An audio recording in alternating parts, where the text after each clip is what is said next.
Hello everyone, welcome back my YouTube channel Jeet open classes. Last class में हमने figure of speech के अंदर irony जो है उसके बारे में अपन ने देख लिया था।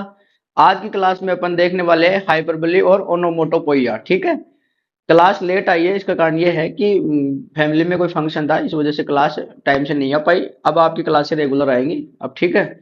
तो आज अपन पढ़ेंगे सबसे पहले हाइपरबोली के बारे में। किसके बारे में पढ़ेंगे? हाइपरबोली।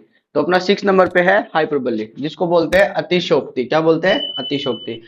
हाइपरबोली क्या होती है? हाइपरबोली हाइपरबोली का मतलब आप ये समझ लो, किसी बात को बढ़ा चढ़ाकर बोलना। ठीक है।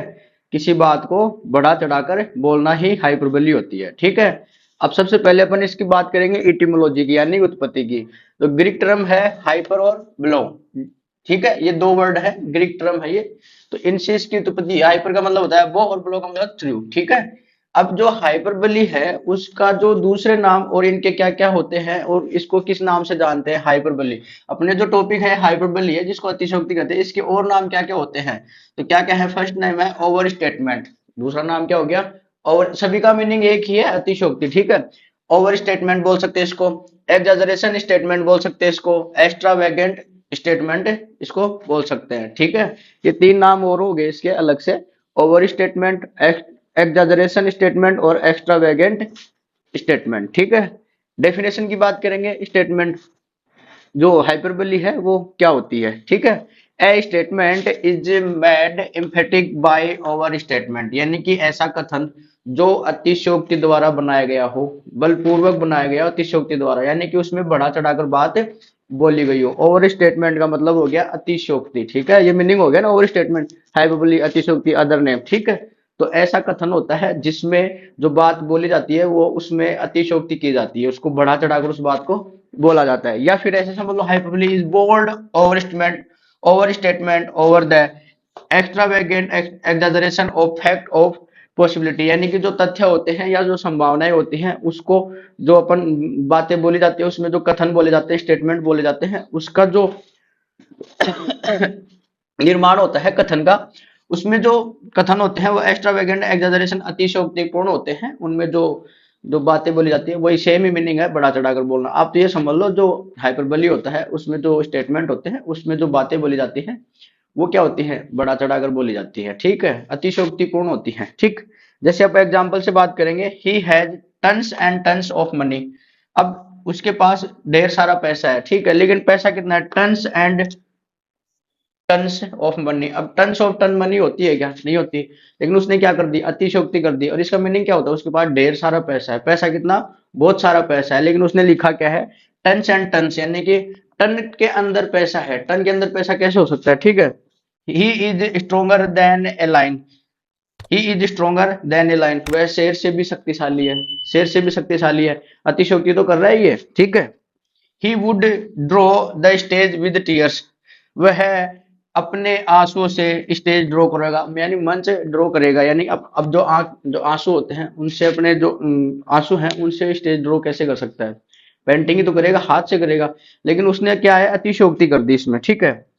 नेक्स्ट है my love for you is deeper than the ocean. अब ये क्या कह रहा है इसमें? बोलने का मीनिंग देखो, माई लव, मेरा प्यार, फॉर यू, तुम्हारे लिए, इज डीपर, बहुत गहरा है, देन द ओशियन, यानी महासागर से भी गहरा है। अब महासागर की गहराई कितनी होती है? बहुत सारी होती है। उसने क्या बोला? एक जो स्टेटमेंट है वो उसने पेश किया है, और स्टेटमेंट कि मेरा जो प्यार है तुम्हारे लिए वो एक महासागर से भी गहरा है। ठीक है।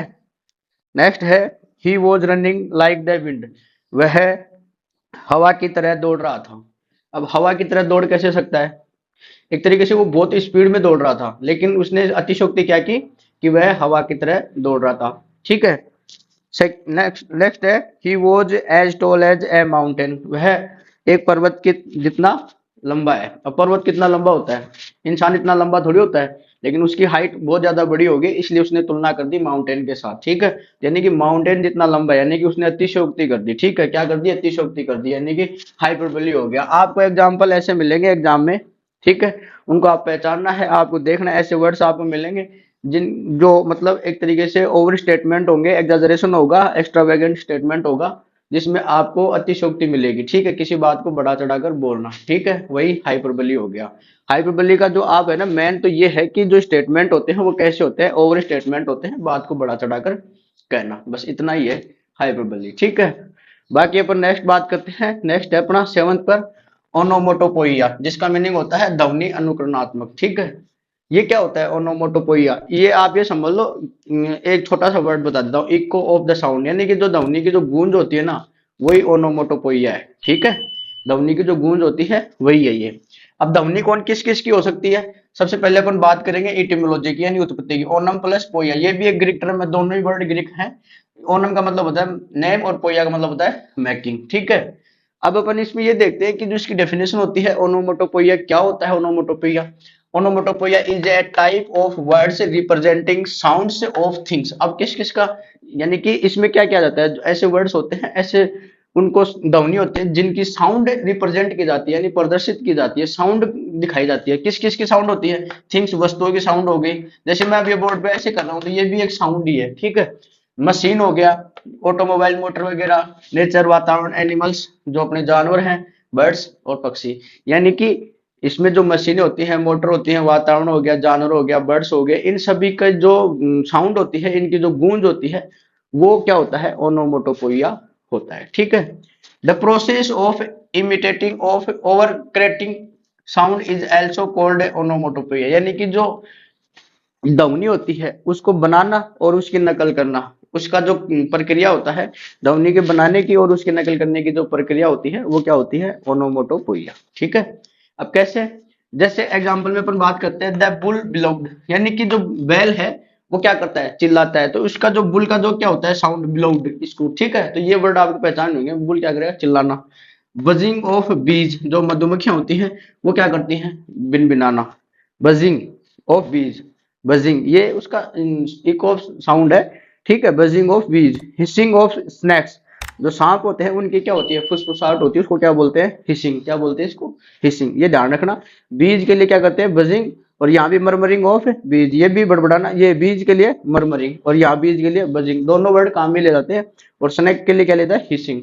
और ये जो बुल है उसके लिए बिलाउड। ये आप ध्यान रखना, ये चार एग्जांपल है, मैंने सीधे सीधे आपको बताया। जो अगर मधुमक्खी की बात होती है बजिंग होगा, स्नेक्स के साथ हिसिंग और बीज के साथ मरमरिंग। ठीक है, एग्जाम में क्वेश्चन कैसे आते हैं उनके एग्जाम्पल यहाँ नीचे है। ठीक है, फर्स्ट है the thunder rolled and the lighting और, अब थंडर हो गया बादल, और बादल कैसे करते हैं? गरजते हैं। रोल्ड, थंडर रोल्ड, ये हो गया।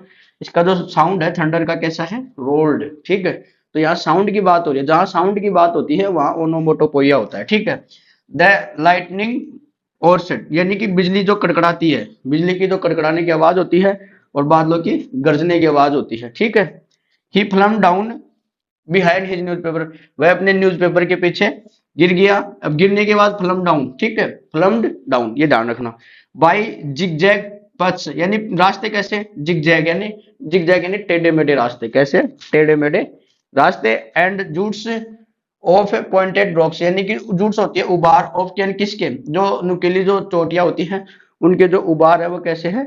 नुकीले। और रास्ते कैसे हैं?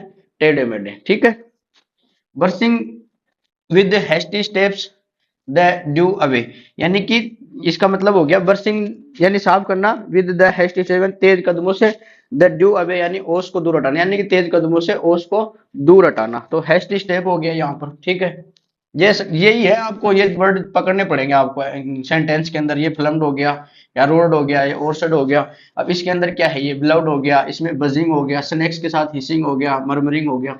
ये आपको स्टेटमेंट मिलेंगे एग्जाम के अंदर, जब क्वेश्चन आते हैं तो ऐसे आते हैं, आपको इनको इन वर्ड्स को आपको पहचानना होता है, साउंड देखनी पड़ती है आपको। The curfew tolls the knell of parting days, the curfew tolls बजाती है द नेल्स घंटी ऑफ पार्टिंग डेज, यानी जो बचे हुए जो दिन है उनकी घंटी बजाती है। तो ये हो गया नेल्स, नेल यानी साउंड हो गया ना, टोल्स बजाना। ठीक है, तो ये वर्ड हैं आपको ये पकड़ने पड़ेंगे, खूब सारे होते हैं। ठीक है, लेकिन मेन मेन आपको तो ये ध्यान रख लो, आप अगर आप थोड़े से अच्छे से पढ़ोगे तो समझ में आ जाएगा। जो आप क्या समझना है इसके अंदर, ओनोमोटोपोइया के अंदर जो साउंड होती है, जो इको ऑफ साउंड, यानी यहाँ लिख देता हूँ,